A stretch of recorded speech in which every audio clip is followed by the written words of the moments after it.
Hi, this is Remembering the Past, the show where we talk about people who've died recently who've had a profound effect on our history, our society, or our culture.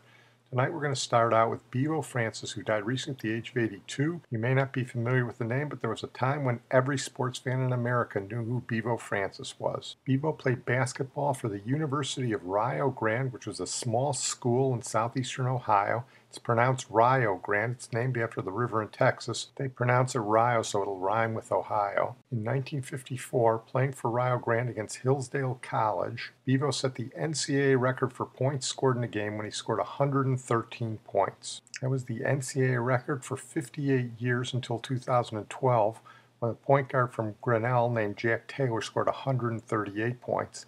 But Bevo's record still remains the record for points scored in a game without the three-point line. Bevo actually had an even more impressive the year before in 1953 when he scored 116 points against Ashland Junior College from Kentucky, but that wasn't allowed by the NCAA because Ashland Junior College wasn't a four-year school. I gotta tell you, I don't care who you're playing against. You score 116 points in a game without a three-point line, you're doing something. Here's a little commentary on Bevo's 116-point game with some comments by his high school coach, Newt Oliver, who moved with him to Rio Grande when Bevo started playing there. I don't believe it, yet I know, because I lived it. The Rio Grande Redmen roared from the hill country of southeast Ohio.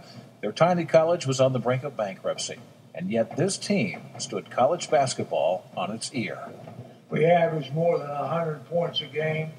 Bevo Francis was averaging more than 50 by himself.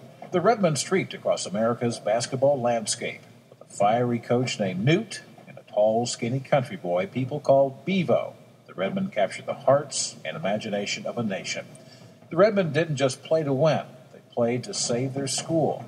And they may have helped save the game of college basketball. Skeptics, including other basketball coaches, refused to believe that the Redmen were as good as their undefeated record. And I think that's why a lot of people did not take them seriously at first. They wrote them off as somebody playing a second-hand schedule and a bunch of farm boys who really couldn't be that good. On January 9th, 1953, the Redmen played a game that would make Bevo Francis a household name. Ashland Junior College from Kentucky had played the Redmen for years and usually won.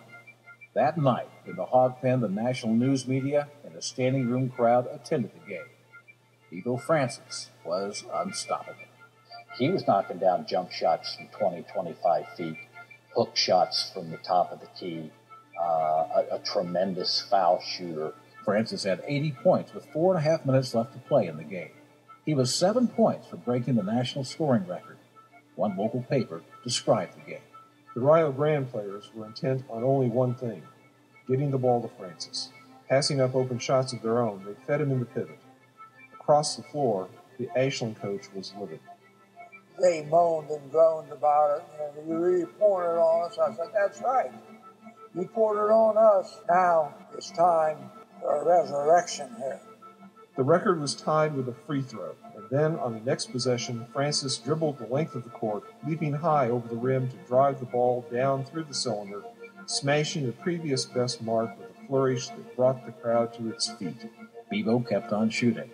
The final score was Rio Grande 150, Ashland 85. Bevo Francis scored 116 points, more points than any college basketball player had ever scored. That story hit the national wires, and it was like an atomic explosion. And from that minute on, it was out of control. One of the reasons they allude to that maybe saving college basketball is because this was right during the college basketball fixing scandals of the early 1950s, which we talked about when we did the Sherman White podcast. Bevo hadn't even graduated from high school when he did that. He was still a couple of credits short. Bevo barnstormed with a team that played against the Globetrotters for a while. He was drafted by the Warriors of the NBA, but he never played there. He played a little semi-pro ball, and then he drifted away from basketball. But for a brief time, he was one of the great names ever in college basketball. We're going to move on now to Lenny Merullo, who died recently at the age of 98. He was the oldest surviving member of the Chicago Cubs, and he also had the distinction of being the last player in a Chicago Cub uniform to play in the World Series. Lenny was a Cubs shortstop in the early 40s, and he played in the 1945 World Series, the last time the Cubs were in the World Series, against the Detroit Tigers, which the Cubs lost in 7 games. The 1945 World Series, of course, was played during a year when the United States had still been at war, so many of the best players were not playing in the major leagues that year. So the competition was watered down that season, and that might have helped the Cubs a little bit to get to the World Series. Lenny didn't play much in the World Series that year. He only went 0 for 2. He got spiked, so he was injured. But he was a fan favorite, and he was a special favorite of Mike Royko, who used to write a column that included Lenny's name every year. Here's a little piece on the 1945 World Series with some commentary by Andy Pafko, the Cubs outfielder, who we also did a podcast on last year. The Chicago Cubs took the lead on July the 11th and grabbed their flag in a game with the Pirates a day before the season ended. The most recent World Series was held here in 1945.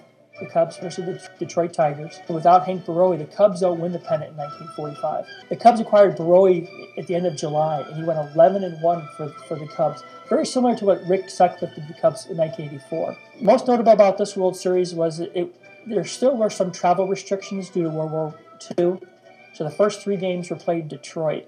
The Cubs actually came back to Chicago leading 2-1. Unfortunately, they were only able to win 1 game.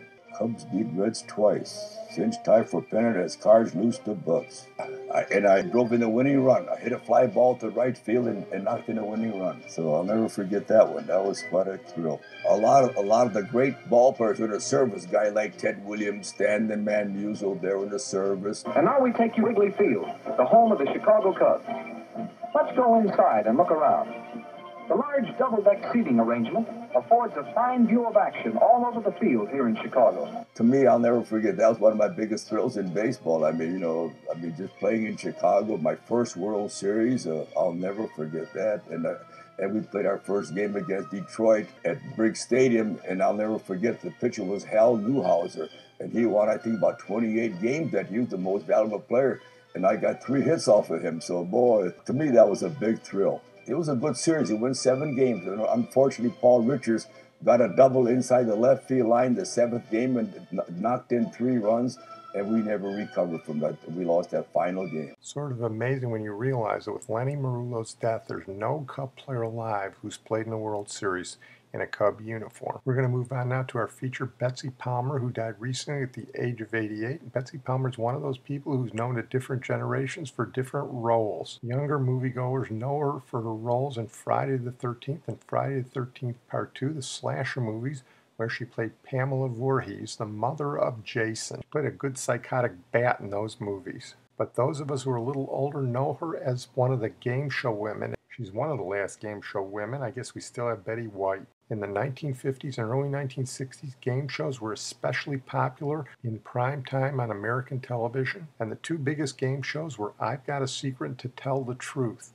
There were a lot of women who were panelists back then. They were pretty much interchangeable between the game shows. There was an older generation, which included Arlene Francis, Kitty Carlisle, and Dorothy Kilgallen. And there was the younger generation, which included Bess Meyerson and Jane Meadows, both of whose podcasts we've done recently, and Betsy Palmer, who was the perky, intelligent blonde, who was one of the star panelists of I've Got a Secret. So with her death, only Betty White remains of the original game show women. Here's a brief report on Betsy Palmer. Betsy Palmer, the veteran character actress who's achieved lasting fame as the murderous camp cook in the cheesy horror film Friday the 13th, has died at age 88. Palmer had appeared in films, on Broadway, and in TV shows for decades before she took the role of Mrs. Voorhees in the 1980 movie in which young camp counselors suddenly begin meeting their bloody demise.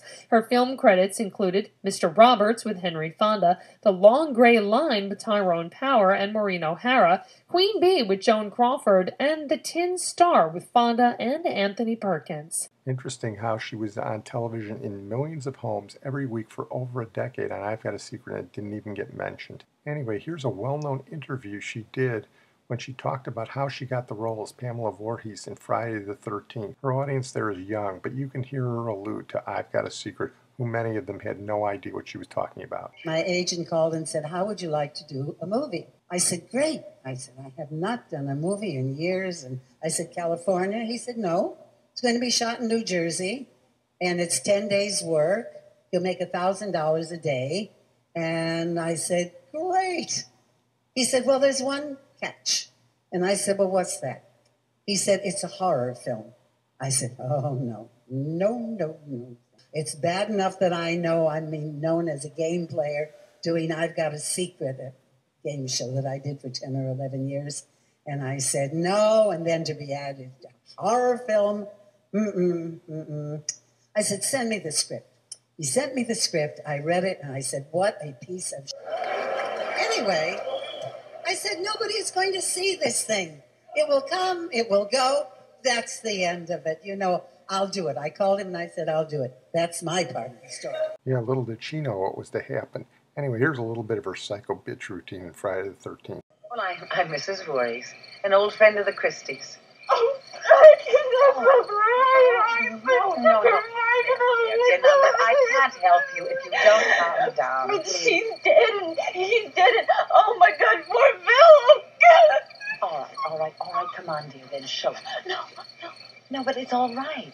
I'll take care of you. I used to work for the Christies. Oh, God. Kill her, Mommy. I edited out her profanity in her interview. You could never imagine her swearing on I've Got a Secret. She was so clean cut. Here she is being introduced as one of the panelists. I've Got a Secret, brought to you tonight by Bristol Myers, makers of Buckland. Bristol Myers brings you America's #1 panel show, I've Got a Secret, starring Gary Moore. Thank you so much, and welcome to our show on one of our first spring wet, rainy nights here in New York.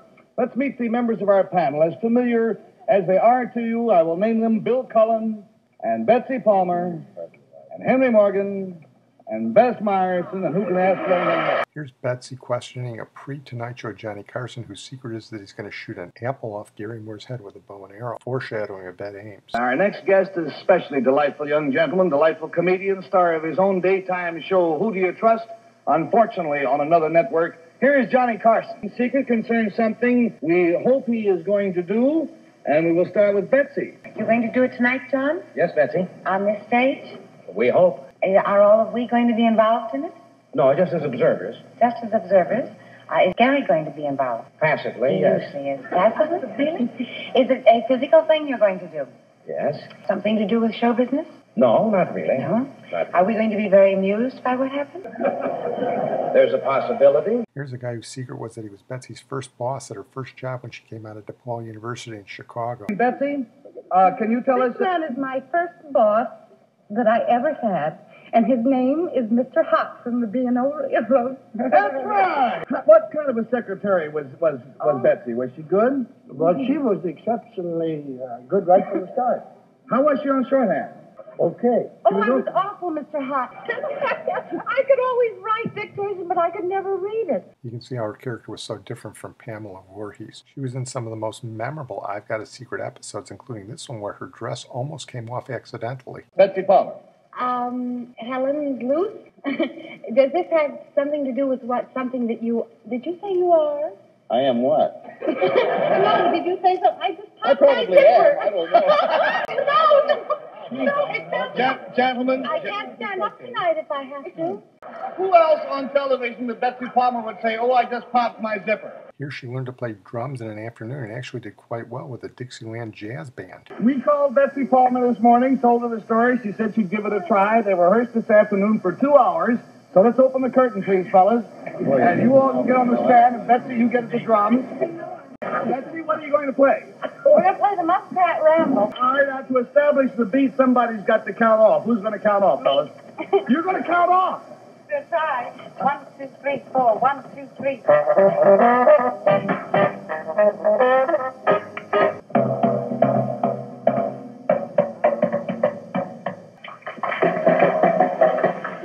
You don't see stuff like that on TV anymore. Well, I'm going to close on that note. I want to thank my producer and IT genius, Sid Tepps, and we're going to close tonight with Will Holt. He died recently at the age of 86. He was a songwriter who wrote the music for the Broadway show The Me Nobody Knows. I saw that. But he's most famous for writing one pop song, Lemon Tree. There was a sappy version done by Peter, Paul, and Mary, but there was a great 1965 version done by Trini Lopez, and you don't hear too much Trini Lopez anymore. So here he is as a tribute to Will Holt. Lemon tree, very pretty, and the lemon flowery sweet, but the fruit of the poor land is impossible to eat.